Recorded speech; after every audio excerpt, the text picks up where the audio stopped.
Welcome to the Deep Dive. We take a single source, or sometimes a collection, and really get into it, extracting the crucial knowledge you need without the fluff. That's right.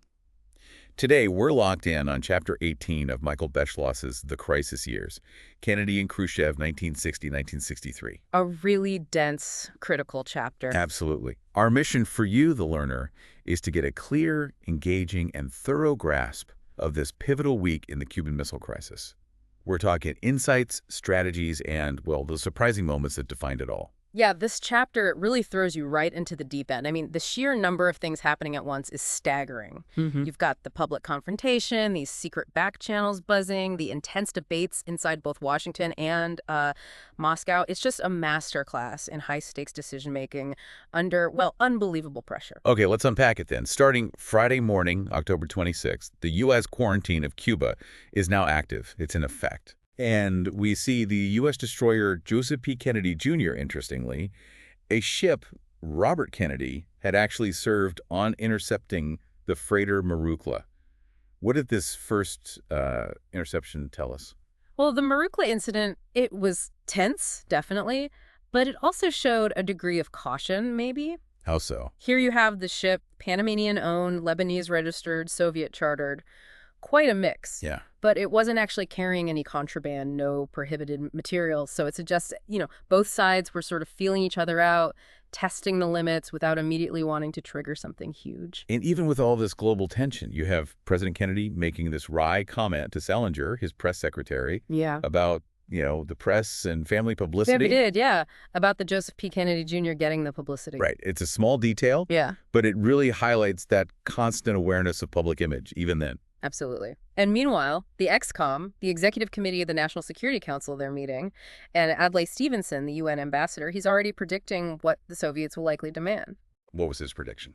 Basically, guarantees for Cuba's security, its territorial integrity, and the dismantling of U.S. Jupiter missiles in Turkey, all in exchange for removing the Soviet missiles from Cuba. So right away, he frames that central, incredibly delicate trade-off. Exactly. It links the Soviet move in Cuba, which they claimed was defensive, to this long-standing U.S. deployment in Turkey, which the Soviets saw as a direct threat. Yeah, right on their border. So it immediately broadens the whole thing. It's not just Cuba, but Dean Rusk, the Secretary of State, he pushed back hard on equating the two. Why? What was his argument? Well, from the American perspective, missiles in Cuba were a totally new direct threat to the U.S. homeland.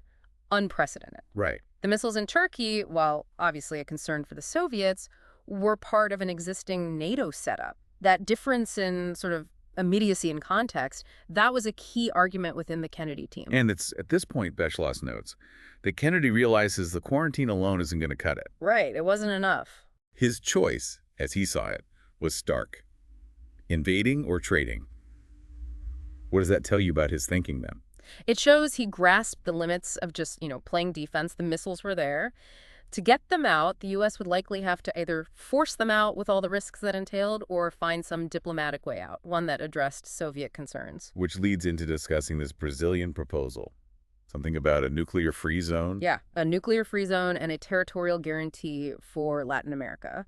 And Kennedy then asks this crucial question: could the U.S. actually pledge not to invade Cuba? A big question. What were the different views on that inside the ExComm? Well, John McCooney, the CIA director, was firmly against any pledge that guaranteed Castro stayed in power. His concern wasn't just the missiles themselves. No, it was broader. He feared Cuba becoming this permanent communist foothold, potentially spreading communism through Latin America. It highlights that wider Cold War ideological battle. And interestingly, this idea resurfaces about using the Brazilian ambassador in Havana. Right. To warn Castro that he was basically being used by the Soviets and that any solution to the crisis would probably lead to his overthrow anyway. It feels like an attempt to maybe drive a wedge between Castro and Khrushchev. Possibly. Or at least to suggest Castro's fate was sealed no matter what. It also ties back to Kennedy's earlier stated red lines with Castro military ties to Moscow and aggression in Latin America. The fact they revisited this shows they were still scrambling for different angles. Kennedy himself, he was skeptical about this Brazilian ambassador plan. Yeah, he wasn't sold on it. And he sets this firm 48-hour deadline for progress in the New York talks at the UN. You can feel the pressure ratcheting up. Definitely. So if those talks failed, What were the main options Kennedy saw on the table? He basically boiled it down to three alternatives. First, direct bargaining with the Soviets. Okay. Second, expanding the quarantine to include POL, petroleum, oil, lubricants, basically trying to cripple Cuba's economy and military. Squeeze them harder. Right. And third, the airstrike. Each one carrying just immense risks. Huge risks, unpredictable consequences for every single one. Let's dig into those. Bargaining Walt Rostow's view was that the Soviets might be aiming to, solidify their position in Cuba, maybe sneak more in. Yeah, either that or use Cuba as a bargaining chip to get concessions elsewhere, specifically those U.S. missiles in Turkey and Italy. So Rostow saw the broader geopolitical game. Yeah. Potentially weakening NATO in the Mediterranean. Exactly. It wasn't just about protecting Castro for the Soviets, potentially. Okay, option 2. The expanded POL quarantine. What was the State Department thinking there? Their assessment was it could bring the Cuban economy to a halt pretty quickly, radically limit their military capacity, possibly even lead to total economic collapse within, say, 6 months. So the idea was to buy time. Buy time, yeah. Create space for some kind of face-saving resolution without the U.S. looking like it traded away an ally security like Turkey just to get the missiles out of Cuba. Right. It emphasized tightening the screws gradually. Maintaining that principle of not bargaining away allied assets. Right, that was key. And then, option 3. The most dangerous one. The airstrike. Yeah. The intelligence warnings were stark, potentially a strong Soviet reaction, maybe even war. Did they think the Soviets would launch missiles from Cuba in response? Unlikely was the assessment, unless Khrushchev had already decided on a much bigger conflict anyway. The more probable Soviet response was seen as a riposte in kind, meaning potentially hitting those U.S. missile bases in Turkey. And from there, well, the escalation potential was terrifyingly unknown. It's just fraught with peril.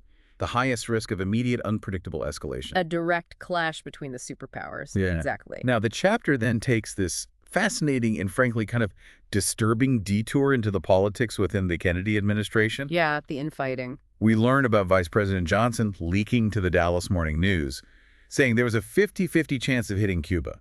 What's the significance of that leak right then? Well, it raises serious questions, doesn't it, about Johnson's priorities at that exact moment. It looks like he was maybe more worried about his political image back in Texas, wanting to seem tough on Cuba. Even if it potentially wrecked the delicate diplomacy. Exactly. Beschloss mentions Johnson wanting a reporter on the first press plane if an invasion happened. It really paints a picture of, well, self-serving motives. Wow. It's hard to imagine how furious the Kennedy brothers would have been if they'd known. Robert Kennedy's later comments about Johnson feeling they were too weak, but offering no real alternatives. It suggests deep distrust. Oh, absolutely. RFK's assessment really highlights those internal splits, the lack of a totally unified front. It suggests, a real lack of confidence in the vice president's judgment during the heat of the crisis. President Kennedy apparently tried to explain Johnson's hawkishness by blaming militant congressional cronies. It almost sounds like he's making excuses for him. It does a bit, yeah. And that anecdote about the brothers joking about getting people to call Johnson and accuse the government of being a war party just to gauge his reaction. That's pretty telling, isn't it? About the tension, maybe even the gamesmanship going on. A really strained relationship. Deeply strained. No real trust there. And Beschloss includes Johnson's later complaints about JFK not understanding Congress. So these issues weren't new. No, long-standing friction. Then we get Robert Kennedy's explosive account of Johnson allegedly strong-arming his way onto the VP ticket in 1960, despite JFK initially wanting Senator Sumington. That is a bombshell claim. It paints Johnson as incredibly aggressive in pursuing the vice presidency, maybe even against Kennedy's better judgment. That history would definitely color everything that followed. Kennedy's reported reason for picking Johnson avoiding trouble with Congress and, quote, those Texas bastards. It just underscores the raw politics involved. And the agreement to keep Johnson's second-choice status secret speaks volumes, doesn't it? About the maneuvering, the need to project unity, even if it wasn't real. Mm-hmm. Kennedy tried to spin it positively. Focusing on the states, Johnson might help win. But Ben Bradley observed Kennedy seemed uneasy around Johnson.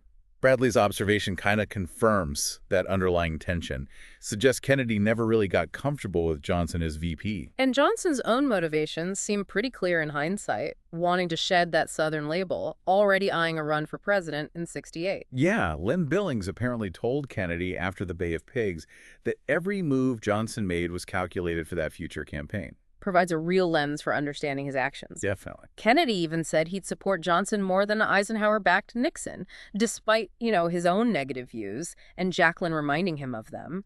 He even mused Johnson would be better qualified 4 years from now. It's almost like JFK was trying to rationalize it, maybe see the VP role as a way to sort of contain Johnson until then. Then there's a story about Johnson giving Kennedy this document at the inauguration, granting himself huge authority, which Kennedy apparently just lost. Or misplaced, yeah. And the Senate Democrats rejecting Johnson's attempt to keep presiding over their caucus.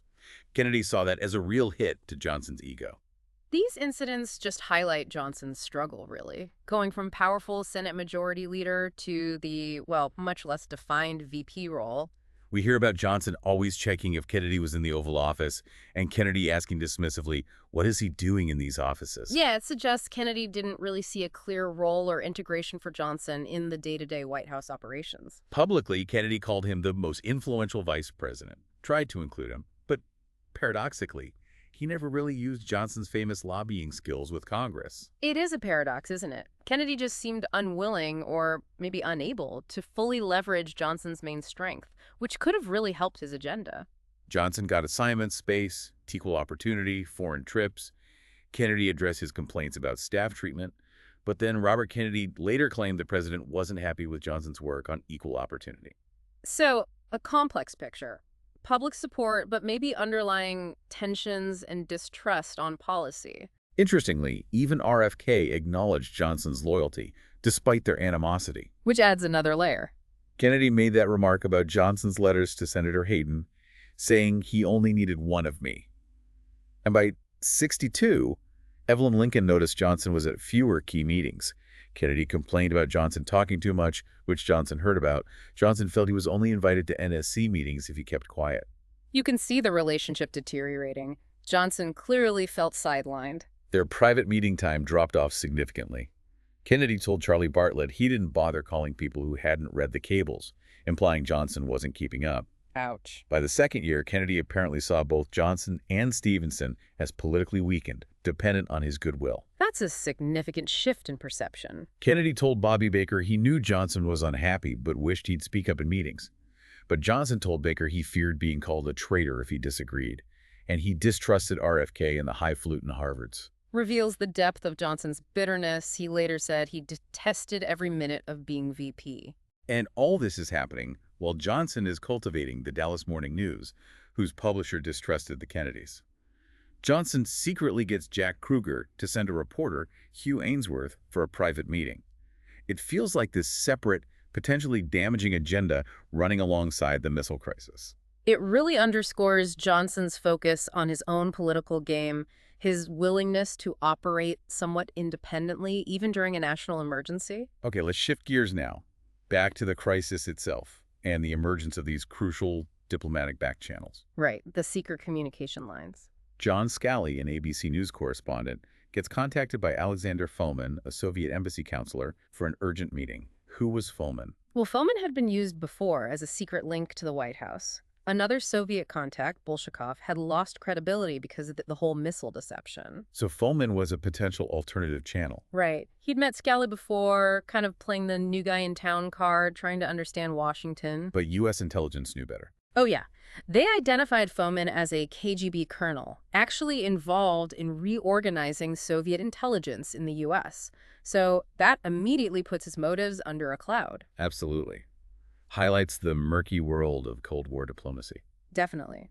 So when Fomin tells Scali war seems imminent, it carries weight, but you also have to be suspicious. Scali's response was pointed, though, basically saying, you guys put the missiles there. Puts the blame squarely back on Moscow. Exactly. Then Fomin makes this proposal. Soviets remove missiles under UN supervision, Khrushchev pledges not to bring them back, and the U.S. publicly promises not to invade Cuba. A potential breakthrough. Potentially huge. It outlines a framework for de-escalation. He even suggests Adlai Stevenson could propose it at the UN, adding that international layer. Scally wasn't sure Kennedy would make that non-invasion pledge, though. Foman pushed him to check immediately with high-level State Department friends. So Scally reports it to Roger Hilsman, and initially the Americans assume Foman must be acting on Khrushchev's orders. But later accounts contradict that. They do. Foman himself later claimed he acted independently, though he reported it. Others in the Soviet camp also suggested he was freelancing. It's ambiguous. We don't know for sure how much authority he really had. And adding to the confusion, around the exact same time, Uthant, the UN Secretary General, makes a very similar proposal to Stevenson in New York. Right. Virtually identical. So Kennedy has no way of knowing if this idea came from Khrushchev, maybe through Foman, or independently from Uthant. Rusk recalled Kennedy never felt he had a concrete proposal he could act on from this channel. And later, Thant apparently revealed his source was a Soviet official, a KGB guy known to Gromyko, which again raises the possibility Khrushchev was using these deniable channels to float ideas without committing publicly. The convergence is fascinating, though. Foman Uthant suggests the Soviets were definitely signaling the core elements needed for a deal. Whether authorized or not, the message was getting through multiple avenues. Okay, while these back channels are humming, a more direct and pretty unusual communication arrives. Khrushchev's Friday letter. Yes, the famous Friday letter. The scene Beschloss paints is bizarre, rock-throwing Soviet students outside Spaso House, the U.S. ambassador's residence, just before this long, handwritten letter arrives. In violet ink, no less. Yeah. Directly from the Kremlin, bypassing the usual foreign ministry channels. What did that signal? Urgency. Informality. Maybe even Khrushchev acting somewhat personally, bypassing his own bureaucracy. The violet ink, the direct dispatch, it all points to something unusual and highly personal from the Soviet leader. Ambassador Davies noted how rushed it looked. Jumbled text, corrections, words crossed out. They scrambled to translate it, and Ambassador Kohler cabled Washington about a potential breakthrough. But then there were frustrating delays getting the full text transmitted. Yeah, those transmission delays, you can imagine the anxiety they caused. And the letter itself, showing signs of haste, just underlines the pressure Khrushchev must have been under. When it finally arrived, Rusk gathered the key advisors. What were the main things Khrushchev was trying to get across in this very personal message? It was long, yeah, and a bit rambling, but several key themes came through. He sounded skeptical about just exchanging secret letters for something this big. He acknowledged the shared fear, the anxiety for the world, urged against, intoxication and petty passions, especially with U.S. elections coming up. He mentioned his own war experience. He did, conveyed a real sense of the horrors of war.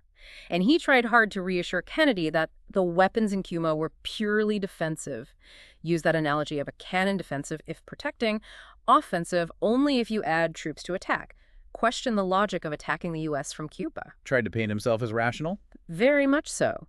Asserted his sanity, referenced their Vienna meeting as proof they could talk reasonably, dismissed the idea he'd do something only lunatics or suicides would do.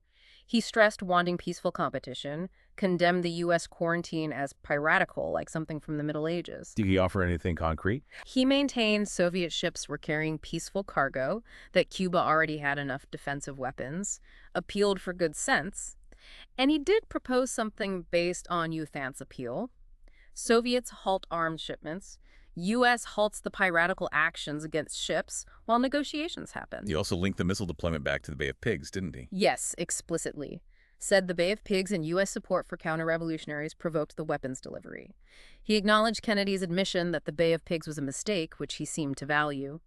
He stressed his own responsibility to his people, warned of global war, justified Soviet aid historically. Referencing U.S. interventions in Russia after the revolution. Right. And then came the core proposal, really. If the U.S. guarantees it won't attack Cuba or support others who might and recalls its fleet, then the need for Soviet military specialists in Cuba disappears. He finished with that strong warning about the quarantine and that powerful analogy. The knotted rope of war, urging Kennedy not to tighten it, but to help untie it. It was quite emotional, quite personal. Llewellyn Thompson, former ambassador to Moscow, suspected the informal style meant Khrushchev sent it without full presidium or foreign ministry clearance. He thought Khrushchev dictated it under great strain.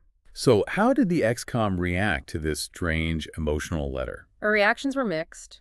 The essentials seemed promising to some, but it crucially didn't commit to removing the missiles already there. That's a big omission. Huge. Rusk felt Khrushchev was disturbed, but genuinely trying to find a way out. George Ball agreed, called it a crit occur, picturing Khrushchev in a tough spot. Robert Kennedy felt the beginnings, perhaps, of some accommodation. But not everyone was convinced. No. Dean Acheson was very dismissive, called it confused and almost maudlin, suggesting Khrushchev was either tight or scared. He criticized his colleagues for being too eager to liquidate this thing. Shows the hawk-dove split right there. Rusk then tells Kennedy about the Scally-Foman conversation. Right. Kennedy wants to hear directly from Scally, authorizes him to tell Foman he consulted the highest levels. They're still working on the assumption Foman is Khrushchev's agent. So Scally meets Foman again. Yes. Kennedy instructs him to meet Foman, convey a generally favorable response, but without using Kennedy's name. During this second meeting, Foman brings up UN inspection again, but then adds this new wrinkle, inspecting U.S. bases in Florida and the Caribbean, too. Reciprocity. How did Scally react? Rejected it immediately. Said that was new, politically difficult. So Kennedy's assessing all this. He sees Khrushchev understands the blockade is working, could be tightened, knows Khrushchev has international support but probably won't risk nuclear war over Berlin, recognizes U.S. conventional superiority nearby. He needs to respond carefully. Exactly. But the letter arrived too late Friday for an immediate response. Kenny O'Donnell was apparently deeply moved by the letter. Ted Sorensen saw the germ of a reasonable settlement in it. Kennedy, despite the pressure, kept his dark sense of humor going. Little jokes here and there, yeah. Rusk and Thompson thought the letter, combined with Foman's proposal, assuming it was linked, could lead somewhere, despite the vagueness on missile withdrawal. Ball felt it was a break in the clouds. So Kennedy decides to take both seriously, but also check for traps. And then he asks Salinger that chilling question. About the potential death toll if they made a mistake. Shows the weight on him. Meanwhile, Khrushchev is publicly projecting calm, attending a Cuban concert in Moscow. Gromyko saw that as deliberate reassurance. But then came Saturday morning, October 27th, and Khrushchev significantly upped the ante. He did. Inside the Kremlin, Beschloss describes him questioning his military advisors, worrying about the risks of holding firm versus the perception of weakness, but also deeply concerned about nuclear catastrophe. Like Kennedy, frustrated by communication delays. So he decides on a new message. Yes. Calls in the head of Soviet broadcasting to get it on the air quickly, gets copies made. Starua, an Izvestia editor, sees Khrushchev looking calm while arguing with generals, dictating and revising this new message. Starua senses it contains peace or war. And back in Washington.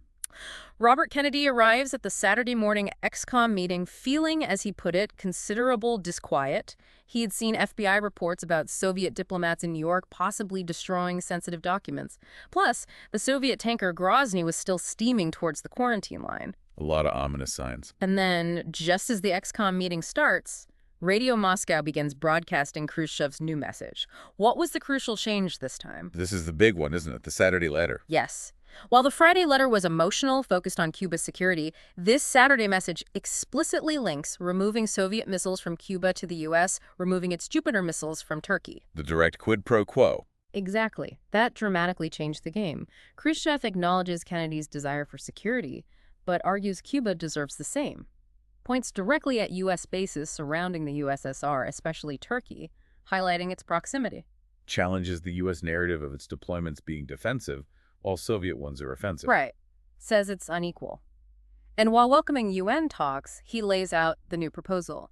We take our missiles out of Cuba if you take your analogous weapons out of Turkey. Proposes UN inspection in both places, quick timeline. He still reassures Kennedy the Cuban missiles are under Soviet control, purely defensive. Yes, tries to maintain that, appeals for reasonable actions, suggests agreement could lead to broader arms control like a test ban.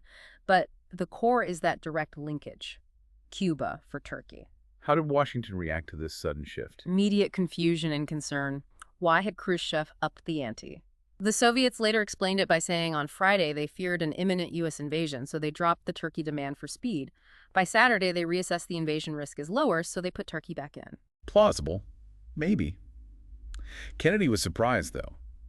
Bundy called the change very odd, suggested just sticking to the Friday offer. But Kennedy immediately saw the danger in rejecting the Turkey link outright. He warned the ExComm they could be in an unsupportable position. He noted the Turkish missiles were basically obsolete militarily anyway, and to a rational man, it might look like a fair trade. He worried about justifying an invasion of Cuba if they refused this trade. Precisely. He said it would be a very tough one to explain. He was also really frustrated. Khrushchev went public with it, making negotiations with Turkey and NATO incredibly difficult. McNamara just asked, how can we negotiate when the terms keep changing? So what did they suggest doing? Bundy proposed privately, telling Khrushchev the Friday letter was good, but the Saturday demand for Turkey was impossible right now, basically urging him back to the first offer. But Kennedy pushed back. Yeah, Kennedy lobbied for seriously considering bargaining over Turkey, maybe telling Khrushchev they would discuss it once the missile work in Cuba stopped. Bundy warned that even hinting at trading Turkey would cause a radical decline in allies' faith in the U.S. A huge risk for NATO unity. Massive. But Kennedy countered that rejecting the trade flat out and then invading Cuba could also cause a decline, maybe even lose Berlin or trigger an attack on Turkey anyway. So he came to a conclusion. His conclusion, as Beschloss quotes him, we're going to have to take our weapons out of Turkey. Wow. Despite the political fallout. Seems he saw it as increasingly unavoidable. Thompson, though, argued against an immediate trade. Said Khrushchev needed to claim he saved Cuba, suggested discussing Turkey later. Robert Kennedy backed Bundy's idea, the trollop ploy. The trollop ploy. Yeah, named after a novelist's trick. Basically, respond to the favorable Friday letter and just ignore the difficult Saturday one in the official reply. The Attorney General advised just telling Khrushchev, we accept your Friday offer, NATO is irrelevant right now. Kennedy doubted that would work.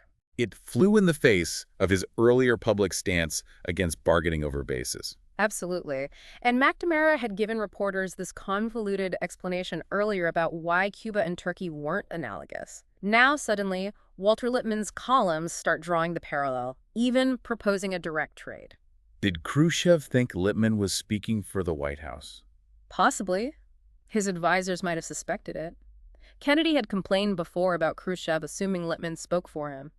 There's no evidence Kennedy asked Lippmann to float this, but maybe he found it useful to have the idea out there without endorsing it himself. A way to test the waters, perhaps? Could be. It just added another layer of complexity to an already incredibly complex situation. And then Saturday afternoon gets even more intense. Oh, yeah. The crisis escalates dramatically. Kennedy's drafting a new letter. The tension is, as Evelyn Lincoln put it, unbearable.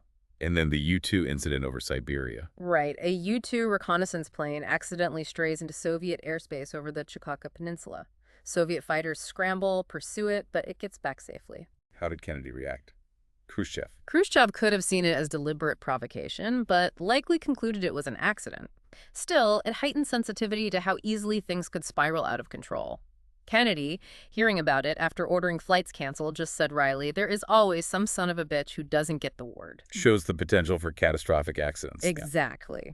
Then, back in the afternoon ExComm meeting, the Joint Chiefs are still pushing hard.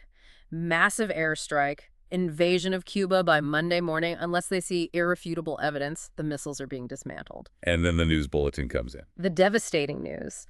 A U-2 photographing Cuba had been shot down. And the ExComm had previously agreed to retaliate against a Soviet SAM site if a U.S. spy plane was fired upon. Kennedy immediately assumed it was a deliberate Soviet escalation. This is much of an escalation by them, isn't it? He asks. How did McNamara respond? He agreed it was an escalation, but, interestingly, suggested deferring the air attack until maybe Wednesday or Thursday, provided surveillance could continue with retaliation for any further attacks, and the blockade held. Kennedy was worried about losing another pilot. Deeply worried. General Taylor agreed. No more U-2 flights until they retaliated and issued a strong warning. But the truth was different. It was. The downing wasn't specifically ordered by Moscow. The local Soviet commander in Cuba apparently acted on his own authority after failing to reach superiors. Fired an SA-2 missile near Baines. Killing the pilot, Major Rudolph Anderson. Yes. Sergei Khrushchev later said his father was very upset by this, saw it as a big mistake, feared losing control. Defense Minister Malinovsky furiously reprimanded the Soviet forces in Cuba for acting hastily, while a peaceful resolution was possibly forming. What was the reaction in Cuba itself? Wild celebrations, apparently. Though some leaders worried it would just inflame things further, Jorge Risquet recalled the excitement, feeling they weren't defenseless anymore. So back in the ExComm, they're debating how to respond to the U-2 downing and Khrushchev's conflicting letters. Intense debate. McNamara, rereading the Friday letter, now felt it lacked a clear offer. saw the Saturday message as completely changing the deal. He became quite pessimistic about a quick agreement. McConey. McConey wanted a threatening letter. Accept the Friday offer, highlight the U-2 downing despite announced surveillance, warn of retaliation if another plane was shot at. Lyndon Johnson asked why Khrushchev raised the demands. Yeah, Thompson speculated maybe Khrushchev was overruled or influenced by Lippmann and others suggesting a Cuba for Turkey trade. Thompson advocated pushing harder, stop more ships, maybe take out a SAM site, surprisingly. Believed the Soviets would back down if they kept up forceful action. Which prompted Johnson's comment. You war hawks ought to get together. Yeah, Thompson laid out the choice. Attack Cuba or try to get Khrushchev back to the Friday deal without mentioning Turkey, believing Lippmann had prompted the price increase. Bundy summed up Kennedy's mindset then. Yeah, hope from Friday's letter, anger at Saturday's hardening position, worry about accidental escalation from incidents like the U-2s, and intense pressure from the Joint Chiefs. But Kennedy made a crucial decision regarding the downed U-2. He vetoed immediate retaliation in Cuba, a huge decision, resisting that pressure. He told Thompson he'd tell Khrushchev they should try the first route, the Friday letter, but acknowledged the Turkish missiles had to be discussed with NATO, and then that powerful conclusion. We can't very well invade Cuba when we could have gotten them out by making a deal on the same missiles in Turkey. If that's part of the record, I don't see how we'll have a very good war. Shows his thinking crystallizing around the Turkey issue. Scally met Foman again at this point. Yes, Rusk sent him back to demand answers about the Turkey demand. Foman apparently seemed nervous, suggested maybe Khrushchev hadn't gotten his earlier message quickly, mentioned Lippmann again. Scally forcefully told him the U.S. was absolutely determined to remove the missiles and invasion was imminent. Delivering a very strong warning. Very strong. So Kennedy's strategy solidifies. Respond publicly only to the Friday letter. Ignore Saturday's Turkey demand, at least in writing. The Trollope ploy. Right. Publicize the next letter for speed and to shape world opinion. Kennedy worked on drafts with Rusk, Ball, Thompson, complained about Khrushchev bringing in European bases while feverishly working on the Cuban ones. Robert Kennedy thought the initial language was too negative, helped draft a new version with Sorensen. What did the final approved letter say? It told Khrushchev instructions were sent for talks in New York with UTHANT and the Soviets, aiming for a permanent solution along the lines suggested in your letter of October 26th. Explicitly referencing the Friday letter. Exactly. The U.S. committed to halting the quarantine and offering assurances against an invasion of Cuba if the Soviets dismantled and removed the offensive use weapons under UN supervision. Expressed confidence other hemisphere nations would do the same. It also hinted at discussing broader détente after the crisis. So publicly ignoring Turkey. Privately, the Turkey assurances were being prepared. Johnson had asked Ball why they wouldn't trade the Jupiters. Ball explained the earlier ExComm discussion about it maybe being acceptable to save Berlin, with Polaris subs replacing the Jupiters for Turkey's defense via NATO. And Kennedy decided Robert should deliver the letter to Ambassador Dobrynin. Yes, Thompson suggested RFK would carry more weight personally. Thompson even apparently tutored Robert on how Dobrynin might react. Before Robert left, the president met with him. Rusk, Bundy, McNamara, Sorensen set a Monday deadline for a reply before military action. And gave Robert an additional oral message. The crucial one. Tell Dobrynin the Turkish missiles must not be allowed to cause a war. Sorensen recalled the president recognizing it would help Khrushchev sell the deal to his colleagues if he knew there were assurances on Turkey. So what happened in that meeting between Robert Kennedy and Dobrynin? Dobrynin arrived at the Justice Department just before Kennedy's letter was publicly released. Robert gave him the letter, warned strongly about retaliation if another U.S. plane was shot down, stated they needed a commitment on removing the bases by at least tomorrow. Not an ultimatum, he said, but a statement of fact. And the Turkey part. Robert conveyed the president's willingness to include the Turkish missiles, but stressed it cannot be made part of a package and published due to NATO. He said it was completely impossible for NATO to agree under the current threat, but the matter could likely be resolved satisfactorily in 4 or 5 months. Critically, this understanding was void if the Soviets publicly claimed credit for it. A secret side deal. Essentially, yes. Yeah. Dobrynin recalled Robert warning him other U.S. contacts didn't reflect the White House view. Dobrynin should only deal with him. And Robert urged repeatedly for an answer by Sunday. Dobrynin cabled Moscow immediately. Robert reported back to the president, feeling the chance of a weekend settlement was still a long shot at best.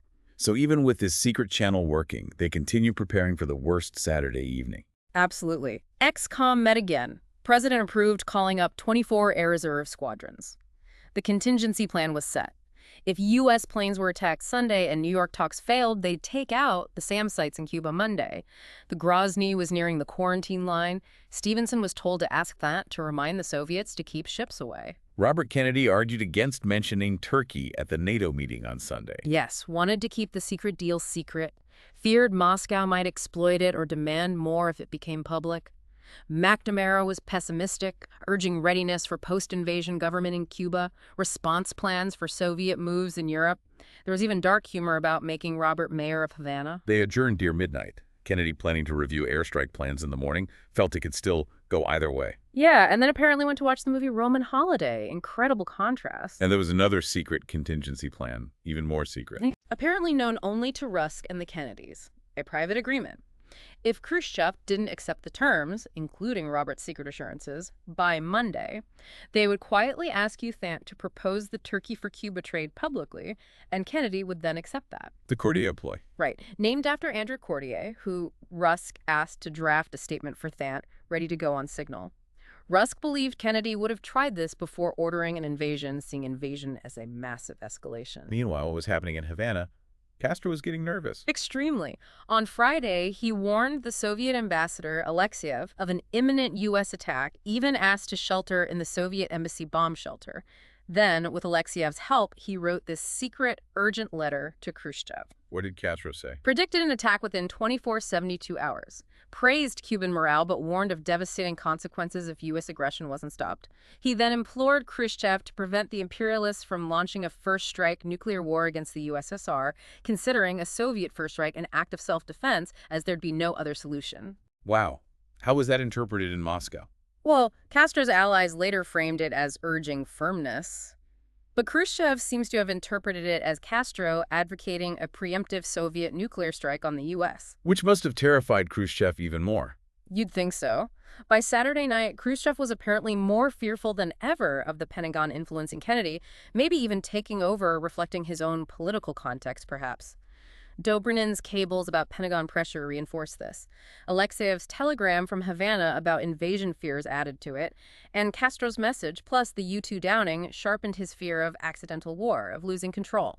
So the pressure on Khrushchev was immense from all sides. Immense. Which leads us to Sunday morning, October 28th, the resolution. Khrushchev wakes up and drafts another response. Yes, a response to Kennedy's Saturday night letter, the one Robert delivered. A nervous messenger rushes it to Radio Moscow. Gromyko recalled the extreme urgency, the need to secure Cuba's status. And in Washington. Kennedy and his team wake up to a beautiful Sunday morning. George Ball made some dark joke comparing it to a Georgia O'Keeffe painting. Then Radio Moscow announces an important statement coming up. The ExComm waits, anticipating. Well, fearing they might have to order the airstrike after all. 9 a.m. Washington time. Radio Moscow starts broadcasting. Khrushchev's 10th message since the crisis began, and this one. This was the breakthrough. What did it say? Khrushchev acknowledged Kennedy's October 27th message, expressed satisfaction, thanked Kennedy for his sense of proportion and responsibility, stated he understood American anxiety about the formidable offensive weapons. And the key part. He declared that to rapidly eliminate the conflict, the Soviet government had issued a new order. Dismantle the weapons described as offensive, crate them, and return them to the Soviet Union. Construction work would also cease. Bundy got the news first. Heard it while having breakfast, rushed to tell the president. Bundy recalled the beautiful morning becoming many times more beautiful, feeling the world had changed for the better. What else did Khrushchev say in the letter? He expressed respect and trust in Kennedy's assurance of no attack or invasion of Cuba, said the motives for Soviet aid had therefore disappeared, expressed readiness for UN verification of the dismantling, concluded that with Kennedy's assurances and the dismantling order, every condition has been met to eliminate the present conflict. Did he mention Turkey? Only briefly mentioned the possibility of détente between NATO and the Warsaw Pact, as Kennedy had hinted at. He stressed Soviet sacrifices in WWII, their commitment to peace, but also their firmness. Expressed confidence, reason would triumph. The relief in Washington must have been incredible. Palpable. Russ called Robert Kennedy. Don Wilson at USIA felt like laughing or dancing. State Department officials heard it while watching football. Kennedy told Dave Powers he felt like a new man, grateful it was over, thinking about the airstrike plan for Tuesday. Dobrynin met Robert Kennedy, smiling, conveying Khrushchev's best wishes. The immediate crisis was over. Seemingly, yes. Kennedy returned from Mass, looking 10 feet tall. Ah. McNamara reported the Grozny had stopped short of the quarantine line. Kennedy ordered a halt to provocative operations by Cuban exiles. Rusk called it a highly advantageous resolution.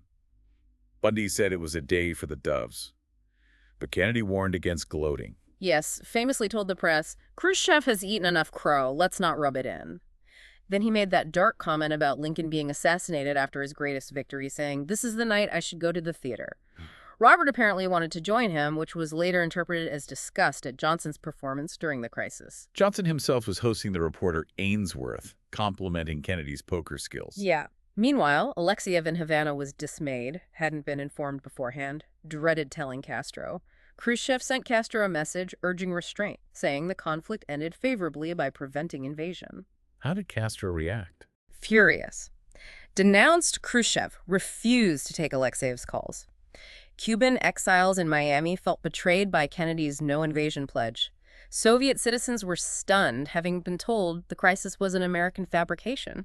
Kennedy approved a formal response to Khrushchev. Yes, drafted by Thompson and Ball, released to the press. Called their exchange firm undertakings, hoped for UN action to allow lifting the quarantine and ending surveillance. Mentioned the need to address nuclear proliferation, a test ban. But the military wasn't happy. Not at all. Kennedy briefed the Joint Chiefs, praised their advice and behavior, but Admiral Anderson apparently exclaimed, "We have been had." General LeMay was furious, called it the greatest defeat in our history, demanded they invade anyway. McNamara noted Kennedy was shocked, stammered a response. Kennedy knew this would be the reaction. Seems so. Told Schlesinger he expected Republican attacks for guaranteeing Castro. Asked McNamara for invasion casualty estimates, noting the military was mad.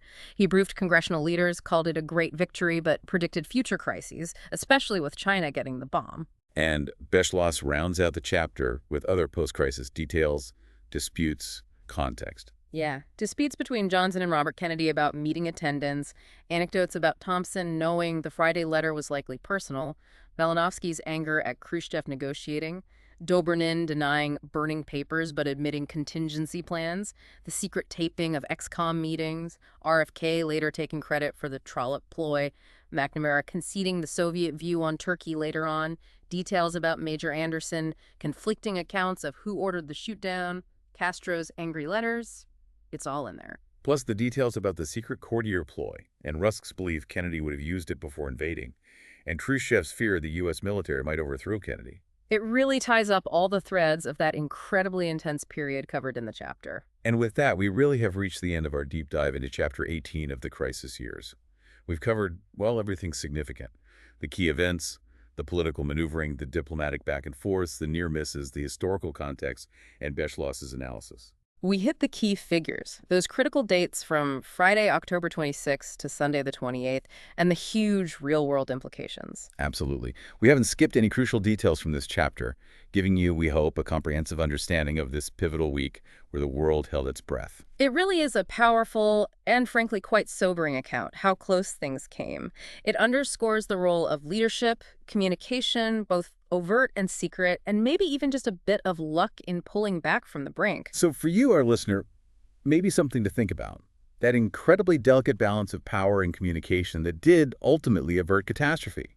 What lessons from those few terrifying days in October 1962 remain relevant now in our own complex global landscape? We definitely encourage you to delve further into the Cuban Missile Crisis. Think about the decisions made under that immense pressure. Thanks for taking the deep dive with us.